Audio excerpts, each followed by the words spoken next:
పొరిగింటి పుల్లకూర రుచిగా ఉంటుందని సొంత నియోజకవర్గాలను వదిలి పక్క నియోజకవర్గానికి వెళ్లి ఆ వైసీపీ నేతలు పోటీ చేశారు. తీరా ఎన్నికల ఫలితాల్లో ఓటన్నర మీ సేవలు మాకు చాలంటూ వాళ్లను ఘోరంగా ఓడించారు. దీంతో ఆ వైసీపీ నేతలకు ఇప్పుడేం చేయాలో పాలుపోవడం లేదు. సరే, తమ పాత నియోజకవర్గానికి వెళ్దామంటే అధిష్టానం గ్రీన్ సిగ్నల్ ఇవ్వడం లేదు. ఇక ఓడిన చోటే నిలదొక్కుందామనుకుంటే స్థానికంగా వైసీపీ నాయకుల మధ్య గ్రూపు తగాదాలు ఇన్ఛార్జీలకు పట్టపగలే చుక్కలు చూపిస్తున్నాయి. తమ గోడు అధినేతకు చెప్పడానికి వారికి ధైర్యం చాలడం లేదు. నియోజకవర్గంలో గొడవలను వారు సరిదిద్దకలేక తమలో తామే నలిగిపోతున్నారు. ఇంతకీ ఆ నేతలకు ఆ దుస్థితి ఎందుకొచ్చింది? What's the story?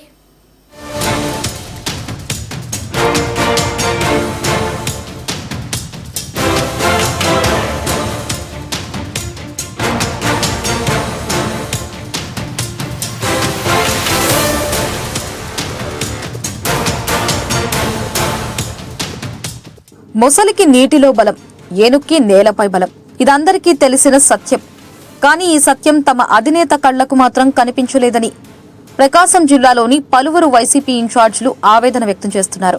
2024 ఎన్నికల్లో జగన్ ప్రకాశం జిల్లాలోని 12 నియోజకవర్గాల్లో 11 మంది అభ్యర్థులను అటూ ఇటూ స్థానాలు మారుస్తూ సిట్టింగ్ ఎమ్మెల్యేలతో సైతం బంతాట ఆడుకున్నారు. చాలా నియోజకవర్గాల్లోని సిట్టింగ్ ఎమ్మెల్యేలను, మంత్రులను జగన్ పక్క నియోజకవర్గాలకు పంపించారు. ఎలాగైనా గెలవాలని జగన్ విశ్వ ప్రయత్నం చేశారు. కానీ తానొకటి తలిస్తే దైవం మరొకటి తలిచినట్లు ఉమ్మడి ప్రకాశం జిల్లాలోని 12 అసెంబ్లీ స్థానాలకు గాను 10 స్థానాల్లో వైసీపీ ఓడిపోయింది. దీంతో తమ సిట్టింగ్ స్థానాల్లో తమకు టికెట్లు ఇచ్చి ఉంటే గెలిచేవాళ్లమని ఇన్ఛార్జీలు, వైసీపీ నేతల్లో చాలా మంది ఇప్పటికీ మదన పడుతున్నారు. తిరిగి తమ పాత నియోజకవర్గాలకు వెళ్లాలని వాళ్లు భావిస్తున్నారు. కానీ నేరుగా ఆ విషయం జగన్ కి చెప్పే ధైర్యం లేక తమలో తామే మల్లగుల్లాలు పడుతున్నారు.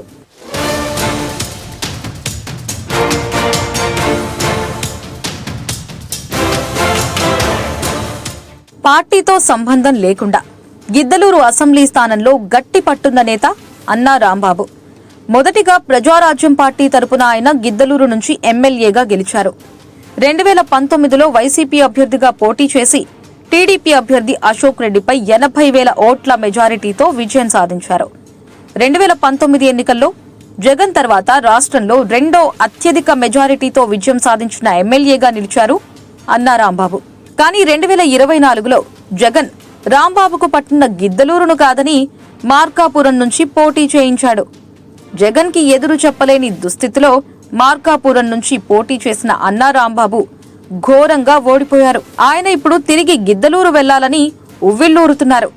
ప్రస్తుతం మార్కాపురం వైసీపీ ఇన్ఛార్జిగా రాంబాబు కొనసాగుతున్నా తన మనసు మాత్రం గిద్దలూరుపైనే ఉందని ఆయన సన్నిహితులు అంటున్నారు.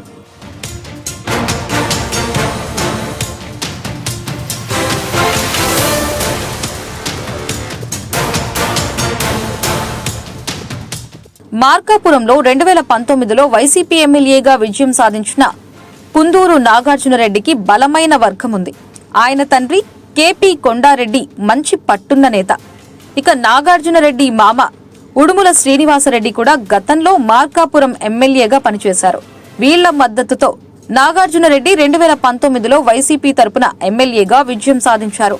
తీరా 2024 ఎన్నికలకు వచ్చేసరికి నాగార్జునరెడ్డిని మార్కాపురం కాదని గిద్దలూరు పంపడంతో అక్కడ నెట్టుకు రాలేక ఓడిపోయాడు. ఇప్పుడు కూడా అయిష్టంగానే గిద్దలూరు ఇన్ఛార్జిగా కొనసాగుతున్నాడని వైసీపీలో గట్టి టాక్ వినిపిస్తోంది.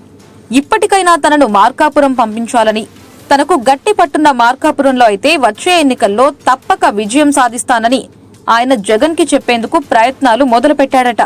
మరోవైపు కనిగిరి నియోజకవర్గంలో యాదవ సామాజిక వర్గం బలంగా ఉంటుంది.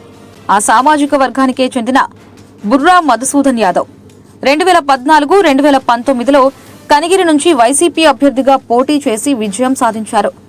కానీ 2024 ఎన్నికల్లో బుర్రాను జగన్ కందుకూరు పంపించారు. తీరా చూస్తే అక్కడ టీడీపీ అభ్యర్థి చేతిలో బుర్రా ఘోరంగా ఓడిపోయారు. సరే, అక్కడే నిలదొక్కుందామనుకున్న నియోజకవర్గంలోని వర్గ రాజకీయాలకు మాజీ ఎమ్మెల్యే బుర్రా సతమతమవుతున్నారు. ఇప్పటికైనా అధినేత తనని కరుణించి కనిగిరి పంపిస్తే తన పట్టు నిరూపించుకుని వచ్చే ఎన్నికల్లో విజయం సాధిస్తానని ఆయన తన సన్నిహితుల వద్ద చెబుతున్నట్లు టాక్ నడుస్తోంది.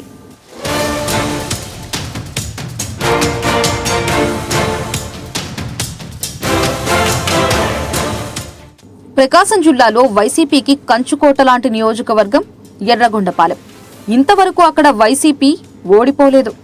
అలాంటి నియోజకవర్గం నుంచి మాజీ మంత్రి ఆదిమూలపు సురేష్ తన రాజకీయ జీవితం ప్రారంభించారు. 2019 ఎన్నికల్లో ఎర్రగొండపాలెం నుంచి గెలిచి మంత్రి కూడా అయ్యారు. కానీ 2024 ఎన్నికల్లో జగన్ ఆదిమూలపు సురేష్ ని కొండేపి నుంచి పోటీ చేయించారు.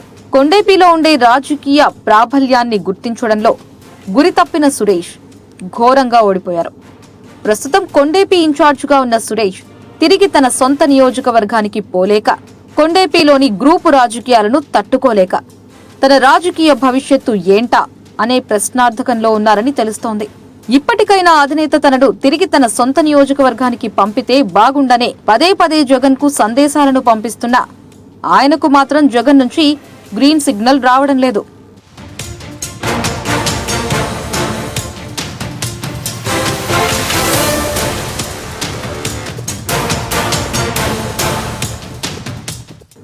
సంతనూతలపాడు అసెంబ్లీ నియోజకవర్గానికి ఓ ప్రత్యేకత ఉంది.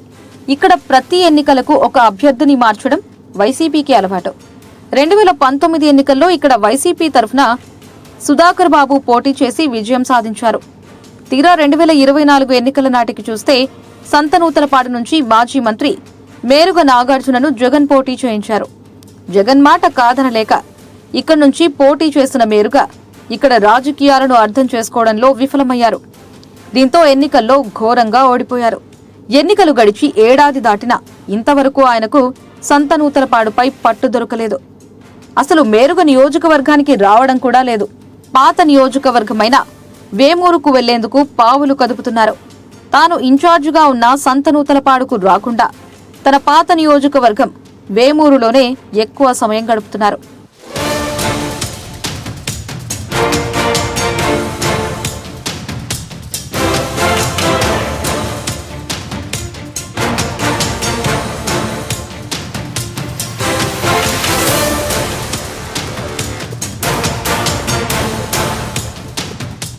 మరోవైపు అద్దంకి నియోజకవర్గంలో అయితే జగన్ స్థానికంగా బలంగా ఉండే కమ్మ సామాజిక వర్గం వ్యక్తిని తొలగించి వ్యాపారం చేసుకునే పానెం హనిమిరెడ్డిని ఎన్నికల బరిలో నిలిపారు. తీరా చూస్తే ఎంత వేగంగా వచ్చాడో అంతే వేగంగా హనిమిరెడ్డి మాయమయ్యారు. 2019లో వైసీపీ అభ్యర్థిగా పోటీ చేసిన బాచిన కృష్ణ చైతన్య తనకు టికెట్ ఇవ్వకపోవడంతో టీడీపీలో చేరిపోయారు. దీంతో అద్దంకిలో ఇన్ఛార్జిని కూడబెట్టలేని పరిస్థితిలో వైసీపీ అధిష్టానం ఉందనే ప్రచారం జరుగుతోంది. ప్రస్తుతానికి నామ్కే వాస్తే ఓ డాక్టర్ని ఇన్ఛార్జిగా జగన్ నియమించారు. కానీ ఎన్నికల సమయానికి ఆయన ఉంటారో లేదో ఆ దేవుడికే తెలియాలి.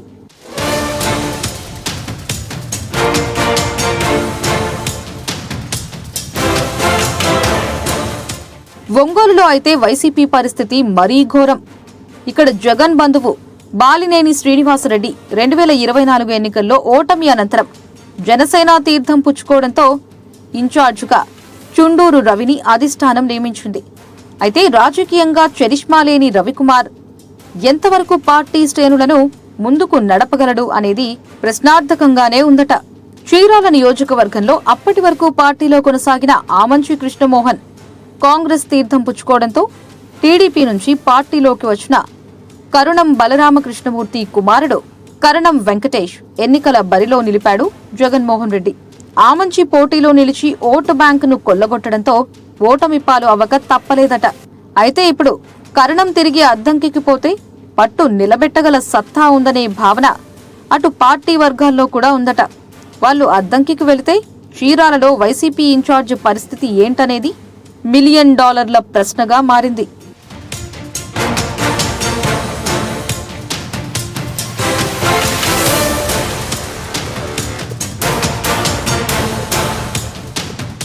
పరుచూరు నియోజకవర్గంలో అప్పటి వరకు ఉన్న ఇన్ఛార్జ్ ఆమంచి కృష్ణమోహన్ పార్టీ మారడంతో ఇక తప్పక ఎడం బాలాజీని 2024 ఎన్నికల్లో వైసీపీ తరపున బరిలో నిలిపారు జగన్. తీరా చూస్తే బాలాజీ ఎన్నికల్లో ఓడిపోయారు. ఓడిపోయిన తర్వాత వైసీపీ ఇన్ఛార్జిగా నియమించిన పరుచూరు మొహం కూడా ఆయన చూడలేదు. దీంతో స్థానిక నేతల ఒత్తిడి తట్టుకోలేని జగన్ గాదే మధుసూదన్ రెడ్డిని ఇన్ఛార్జిగా నియమించారు. కానీ పదే పదే అభ్యర్థులను మార్చడం వల్ల పరుచూరులో వైసీపీ పరిస్థితి బాగోలేదనే టాక్ నడుస్తోంది.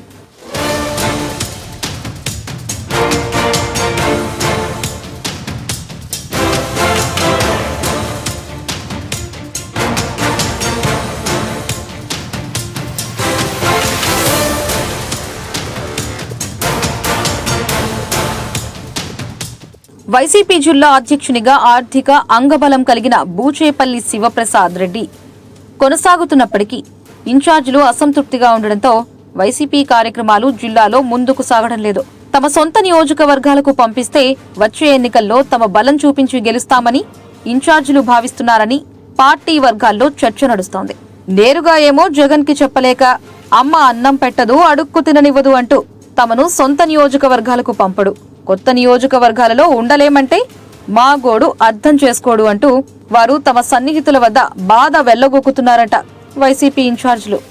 ఇప్పటికైనా ఇన్ఛార్జీల ఆత్మఘోష జగనన్న చెవికి చేరి వారు తమ పాత నియోజకవర్గాలకు వెళ్తారో లేక గ్రూపు రాజకీయాలతో కొత్త నియోజకవర్గాలలో కష్టాలు పడతారో లేదో వేచి చూడాల్సిందే.